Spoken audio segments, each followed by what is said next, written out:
आणि आता पुणे जिल्ह्यातल्या टॉप 9 आपण बातम्या बघूया।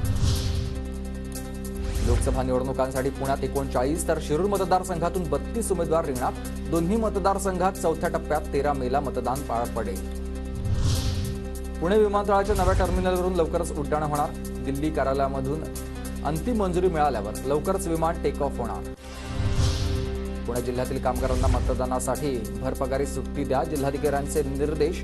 मतदानाचा हक्क बजावण्यासाठी 7 आणि 13 मे रोजी भरपगारी सुट्टी देण्याचे आदेश। सावित्रीबाई फुले पुणे विद्यापीठाचा आशियातील 33 देशांशी करार। या देशांमध्ये विद्यापीठ आपल्या ज्ञान शाखांचा विस्तार करेल। पुण्याच्या तापमानामध्ये कमालीची वाढ। इंदापुरामध्ये 41.7 अंश तर कोरेगाव पार्कला 43.3 अंशांची नोंद। नागरिकांना काळजी घेण्याचं आवाहन। पुण्याच्या भोरमध्ये वधूवरासह वराडी मंडळींनी घेतली मतदानाची शपथ।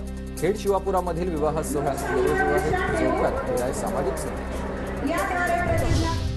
पुण्याच्या 2 गिर्यारोहकांचं दुर्ग भटकंतीचं त्रिशतक पूर्ण झालंय। सुशील दुधाणे आणि डॉक्टर अजय इंगळेंचं पर्यटकांकडून स्वागत।